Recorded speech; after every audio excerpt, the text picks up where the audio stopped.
Bienvenidos, buenos días, 6 de la madrugada, 40 segundos. Atención, esta madrugada el Ejército de Colombia reconoce que los hombres armados que tenían la cara tapada, que estaban vistiendo con camuflados, con armas largas y cortas, que amenazaron, que intimidaron a campesinos en El Manso, que es una vereda de Tierra Alta en Córdoba, son soldados de un batallón de infantería del batallón 33 Junín, que está adscrito a la brigada número 11.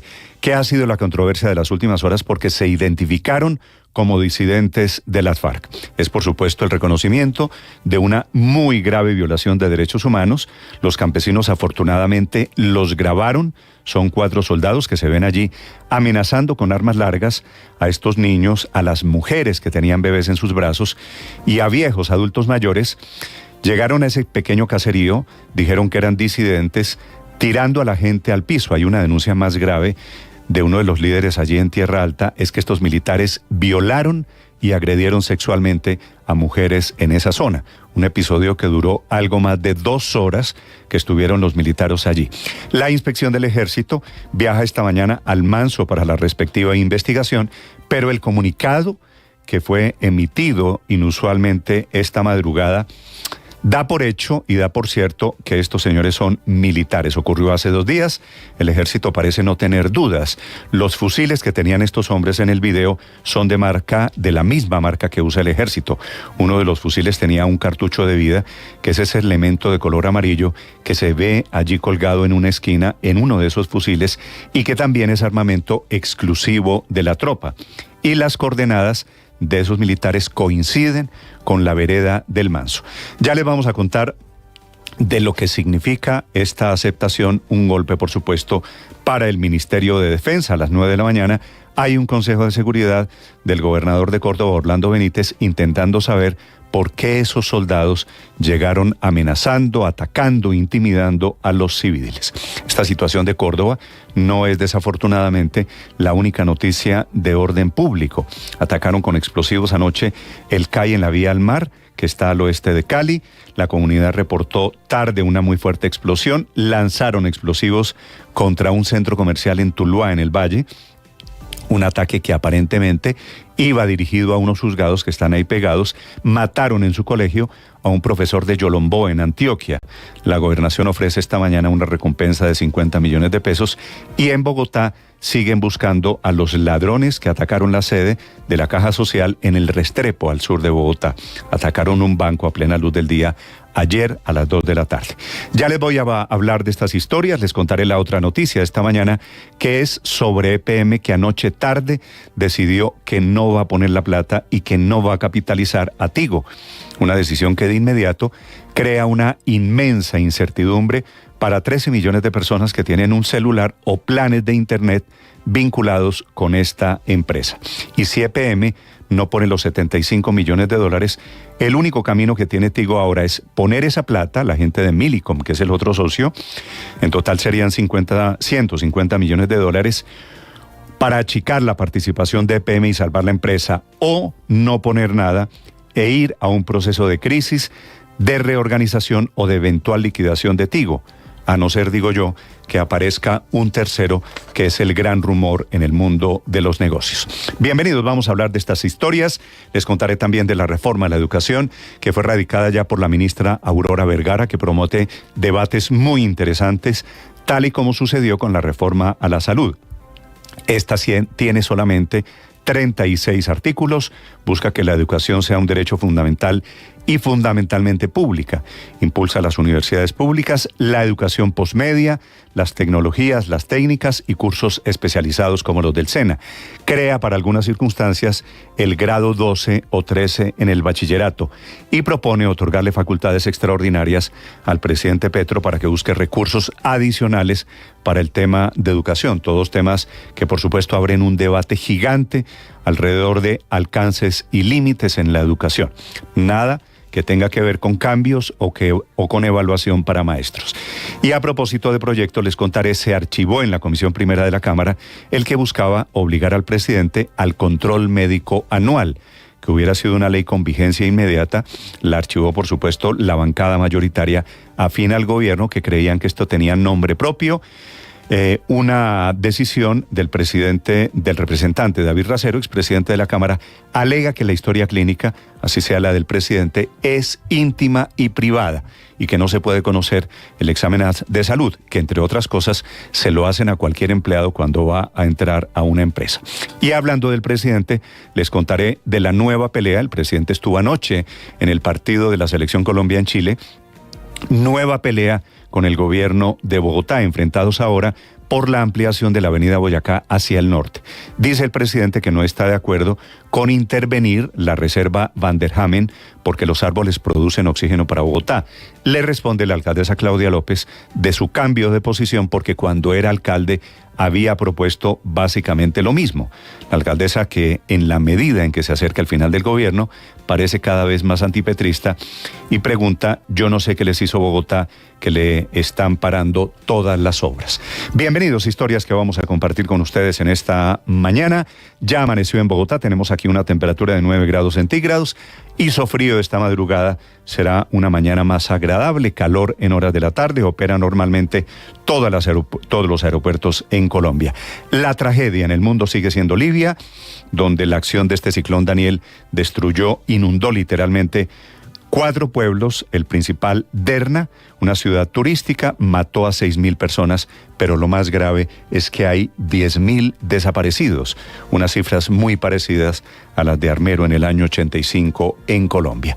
Enseguida, lo más importante en este día miércoles 13 de septiembre, aquí el resumen, como siempre, en Voces y Sonidos en Mañanas Blue.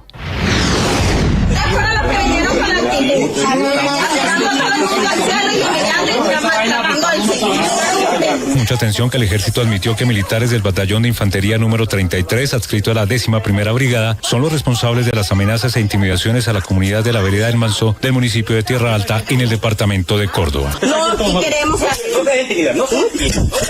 Uno de los integrantes, quien al parecer sería miembro activo del ejército, amenaza con su pistola a una mujer que con un niño en brazos le hace un reclamo a estos hombres que llegan con fusiles al hombro a esta zona. Después de la presencia de estos hombres armados que portan camuflado y camisas negras y que además cubren su rostro, la comunidad denunció a las autoridades, quienes iniciaron la investigación correspondiente. Anoche la Fiscalía General conformó un equipo de fiscales e investigadores de la Dirección Nacional de Derechos Humanos para que inicien las indagaciones sobre esos hechos denunciados. Mientras tanto, la Procuraduría pidió al gobernador Orlando Benítez convocar de manera urgente un Consejo de Seguridad extraordinario.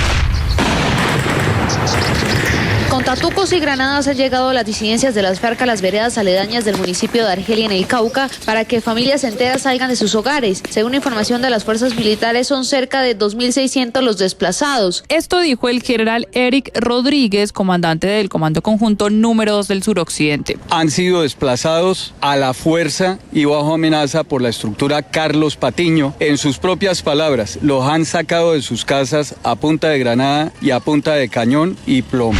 Una noche de terror ha vivido el Valle del Cauca, minutos después de que se registrara una explosión en inmediaciones a los juzgados en el municipio de Tuluá. La comunidad de la Vía El Mar de la Comuna 1 en el oeste de Cali reportó una fuerte explosión que generó preocupación y angustia en los habitantes. El coronel Wilson Parada, subcomandante de la Policía Metropolitana. Presumimos que fue lanzado desde el frente de las instalaciones policiales. El ex viceministro de Defensa Ricardo Díaz aseguró que le ofrecieron 700 millones de pesos cuando estuvo en el cargo con el fin de que el gobierno Petro comprara 3 helicópteros a un país árabe. El ministro de Defensa, Iván Velázquez, aseguró en las últimas horas que estas declaraciones se dan, pues Díaz está dolido por salir del cargo. Debió decirlo a la Fiscalía, porque eso configura de manera directa el delito de cohecho, porque basta con ofrecer para que ese delito se tipifique. Y entre tanto, en Jambaló, donde los disidentes dañaron y se robaron un cajero del Banco Agrario, hay temor por nuevos desplazamientos. Al menos 42 viviendas más quedaron con graves daños y la preocupación es que se presenten más atentados también en las inmediaciones de donde está la estación de policía. Esto lo alertó John Fernández, personero del municipio. Estamos esperando el censo para visibilizar y identificar qué otros hechos victimizantes, aparte de MUSE sin explotar, combates y enfrentamientos, desplazamientos forzados, se presentaron. Ayer el Ministerio de Educación radicó el proyecto de la ley estatutaria que regula la educación en el país. En las próximas semanas este proyecto comenzará su trámite en la Cámara de Representantes. En el artículo 35 de este proyecto de ley se da facultades extraordinarias al presidente Gustavo Petro. Esto fue lo que contestó la ministra frente a estas facultades. Se necesitan facultades para buscar más fuentes de financiamiento, porque cuando sumamos todo lo que están pidiendo todos los sectores, nos damos cuenta que es fundamental que el sector pueda tener una inversión muchísimo más ambiciosa. 1.276.000 pesos. Ese es el valor mínimo que tendría el salario mínimo en 2024 si dan las cuentas que hoy está haciendo el viceministro de Hacienda, Diego Guevara. Esto sin subsidio de transporte y subiría 10%. Pues la negociación llegará en diciembre, definitivamente con una alta inflación. No tenemos duda de que el aumento estará en 2 dígitos. Yo creo que eso nadie lo va a poner en tela de juicio, un aumento, digamos, de salario mínimo. A pesar de que en el país hay un fuerte debate por las dudas del estado de salud del presidente Gustavo Petro, en la Comisión Primera de la Cámara de Representantes archivaron el proyecto de ley que buscaba obligar al jefe de Estado, alcaldes, gobernadores y vicepresidenta a someterse a unos chequeos de rutina. El representante por el Pacto Histórico, Alirio Uribe. Que se está estigmatizando también la labor de estos funcionarios. Por otro lado, los derechos de privacidad.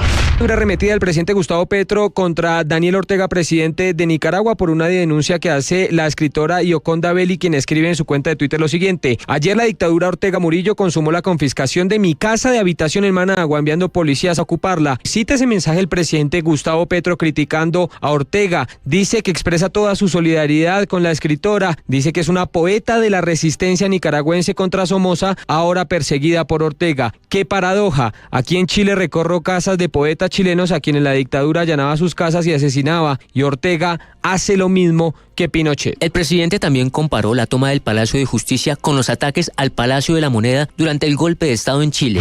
La alcaldesa de Bogotá, Claudia López, volvió a arremeter en contra del presidente Gustavo Petro. Esta vez dijo que lo único que ha hecho el gobierno por Bogotá es empeñarse en poner trabas para todos los proyectos de la ciudad. Todo esto se da tras la confrontación que tuvieron el presidente y la alcaldesa a través de X por la ampliación de la avenida Boyacá a través de las reservas forestales de la ciudad. Que deje a 161.000 familias sin ingreso, que deje a Bogotá sin metro, que deje a Bogotá sin autonorte, que deje a Bogotá sin Boyacá. O sea, ¿cuál es el propósito de parar y sabotear a Bogotá? Francamente yo no logro entenderlo. Francamente, es injusto con los bogotanos.